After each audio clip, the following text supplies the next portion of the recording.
Best Practices, Internal Controls and Record Keeping, with Joe Stoltz, Director of the FEC's Audit Division.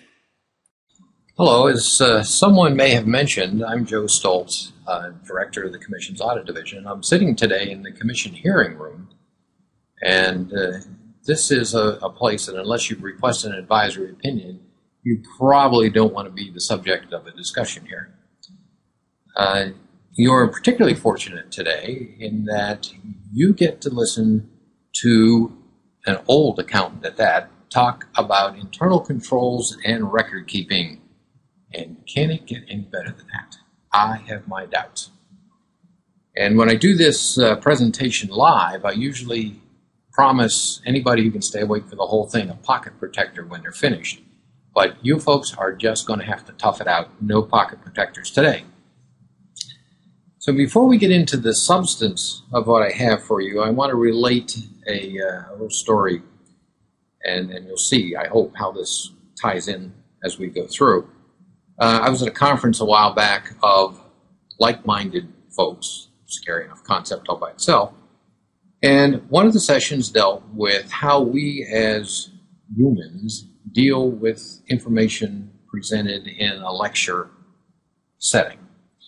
And it was reported by the presenter that that research shows that we listen to the speaker about half the time. And that by the time we get out the back door, probably remember 42% of that. And that within a week, you'll be down to 17%. And I think that means in 2 weeks, you won't remember that you were here, let alone why. So as we go through, I'm going to try to suggest which bucket to put the information in. 42% bucket, 17% bucket, or the forget it before you leave the room bucket. So before we get into the policy statements that I really want to talk about today, I thought I would explain a little bit how the Commission got into the internal control business to begin with. We've noticed over recent years what appears to be a significant increase in misappropriation cases. Now, it's either because there are more of them or because more of them are coming to light, or maybe both. And we're not the only ones who have noticed the trend. I want to read to you a quote out of a 2007 Department of Justice publication entitled Federal Prosecution of Election Offenses. A real page turner, I can tell you. But it says therein, recent years have seen a dramatic rise in the number of cases in which candidates and campaign fiduciaries steal money that has been contributed to a candidate or a political committee for the purpose of electing the candidate or the candidate supported by the committee. And finally, we would just as soon not have to deal with these misappropriation cases. They tend to be messy. Folks who file misleading reports that often are the result of these misappropriations feel like victims already without having to deal with us. Sometimes willing victims, but victims nonetheless. And they are mostly preventable. Now, a logical question might be, why are we seeing this trend? And I can speculate. I don't think anybody would be shocked to know or to hear that the amount of money in politics is growing. One only needs to read the statistics each election cycle to know that a new record seems to be set every 2 years. That in turn means that as political committees grow, the complexity of their operations grow, the risk they are exposed to grows, and the temptation that is presented to people of access to resources grow.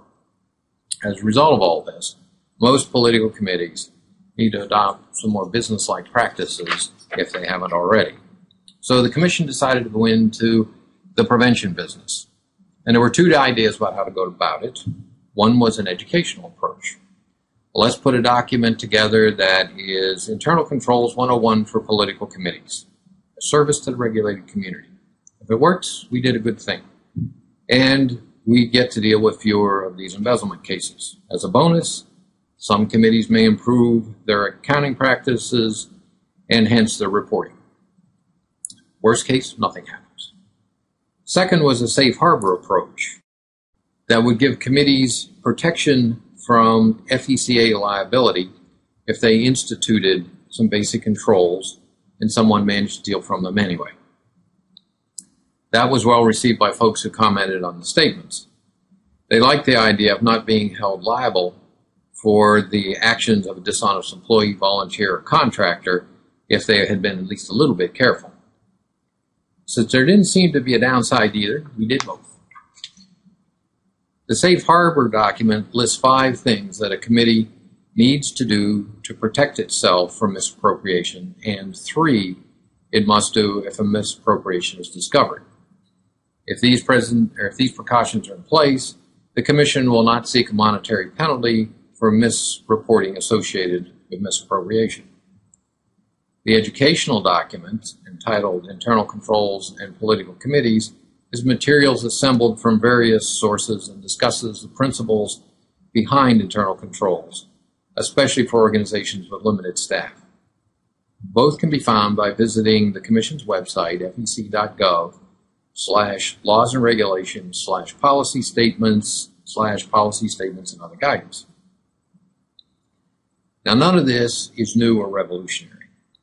It was all being discussed when I studied introductory accounting nearly 40 years ago, and it's all still being discussed today. If you do a web search on internal controls or management controls, you will get literally hundreds of thousands of hits. Now, I'm not going to read these documents to you since we've already established that try as you might, you won't remember half of it by the time you're out the door. But there are a couple of key points that I'd like to stress.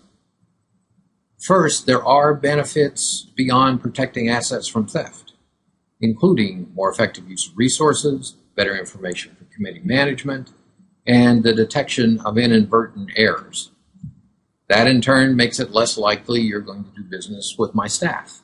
And they're all very nice folks, but most people don't seem to look forward to it. I've never quite understood that myself, but I take it as a given.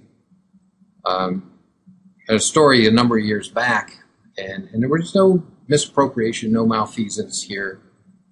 We were off doing the audit of a state party committee, and we had done this reconciliation of the reports to the bank, and they were off $1.2 million. And we were trying to figure out how in the world can you get that far off. And there was some discussion back and forth, and we were told that it was during the bookkeeper's suicidal period. Now, that may well be true, and I hope the bookkeeper got over it, but it was also obvious nobody was coming in behind the bookkeeper to see if the numbers made any sense. In this case, obviously they didn't.